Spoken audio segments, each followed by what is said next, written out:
Hi everyone, and welcome back to my channel Live, Eat and Heal the way nature intended.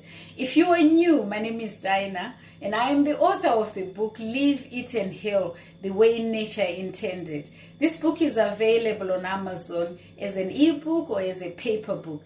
Get your copy. It's a very interesting book. It's an enlightening book. It's about my journey from sickness to health, how I managed to get rid of lupus from my body after being diagnosed with the autoimmune disease in my early 30s, and I was on medication for 10 years, and I ended up with a bilateral hip replacement and a shoulder replacement. So it is an interesting journey of how I overturned sickness, and now I am healthy over just a short period of time, all by just changing my diet and lifestyle. In my last video, I shared with you the different agricultural revolutions which have faced the human race over time and how it impacts our food. And today I'm going to link that up to why we do a detox, or why we need to do a detox. First of all, I just wanted to say to you, detox, I know we say detox, and even on my page I say 21-day detox with D.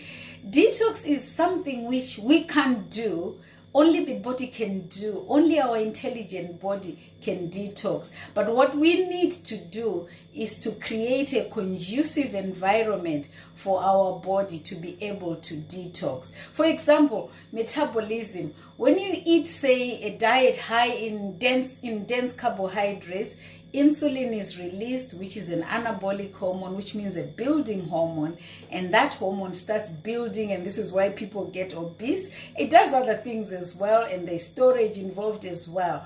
But then there's another side as well, which we need and which we are deleting as human beings of late because we have too much food abundant around us. It's the detox and the autophagy button.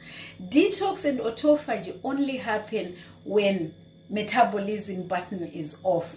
So as long as we continue to eat, it means we are not going to set the detox and autophagy buttons on. What does autophagy mean? Autophagy means self-eating. Self-eating, basically what happens in this process is the intelligent body looks out for cells which are maybe dying or are not performing well, and it bundles them, destroys them, and recycles them for energy and for other uses in the body. And then the detox is obviously cleansing the plumbing system and everything else. So these two systems do not work at the same time. When one is working, the other is quiet. When the other is quiet, the other is working. So this is why I call it a detox program. So just remember, only our intelligent bodies can detox, but we just need to create a conducive atmosphere for our bodies to be able to do detox. And what am I saying? What I'm saying is, if you go onto my site, I do have a 60-day program where we are going to help our body by creating a conducive atmosphere to detox so that its inherent healing properties do kick in. Because once we do that, then the body knows what it has to do. I'm sure those who have pets at home know very well that if your dog or your cat is not well, it refuses to eat. The dog or the cat at that time is actually doing what you call autophagy and detox. And you might force it to eat, but it will refuse to eat. And then after a couple of days, you find it starts sniffing for food and it starts eating. So the dog is very much aware of its body and it knows what it needs to do, especially when it's not well. But for some reason, we've deleted that button and we can't hear when our bodies are talking. For example, in my case, I lost all my hair and my body was saying something. I had nasty butterfly rash. My body was saying something. I would wake up tired. I was putting on weight. I ended up 100 kilos and I was wearing a size 22. I had migrating joint pains. I would wake up tired as if I've been running 5 miles.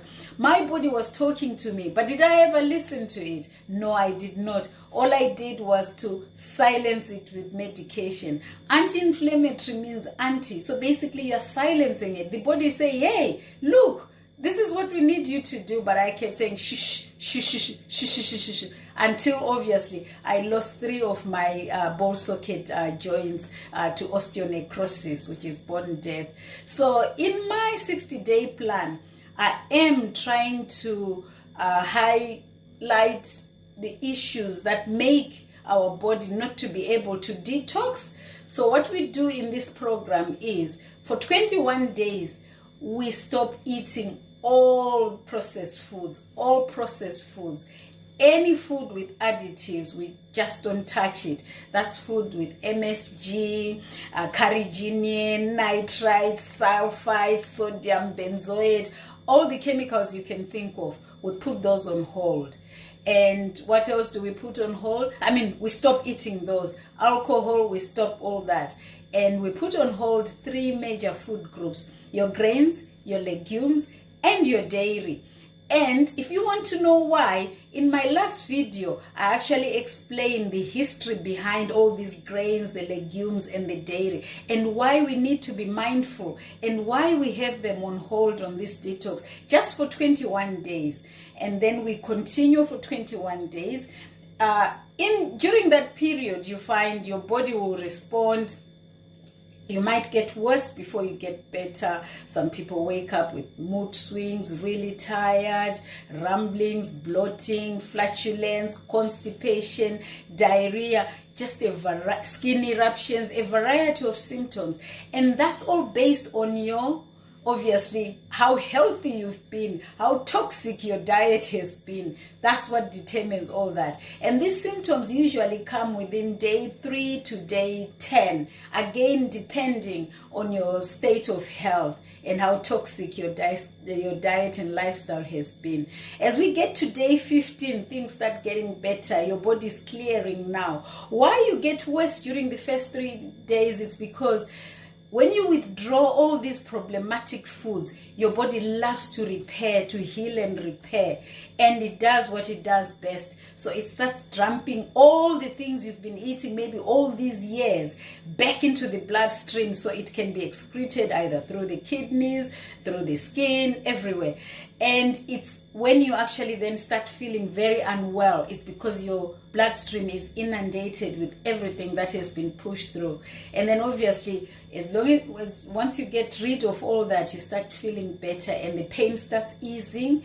And those who are overweight actually start losing weight. As for me, it was quite interesting because I was chasing the lupus dragon out of my life, and I was just concentrating on eating well so I can heal from lupus. I wanted my life back, but guess what? I started releasing weight effortlessly. I wasn't even thinking about releasing weight because it wasn't priority for me at that point. Priority was to get better and to heal from the lupus. But I just started losing weight and releasing all of it effortlessly.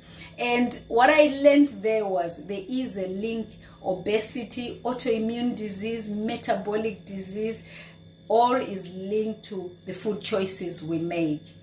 After 21 days, on day 22, we start reintroducing the foods we put on hold. And first, we are going to reintroduce dairy. And then we have dairy on a Monday. And then the next 6 days, we let the body recalibrate so that it gets back to where it was very well. You know, the 21 days, it has been doing so well and used to it. So we give it time to heal in the 6 days. Then the following Monday, we introduce our grains.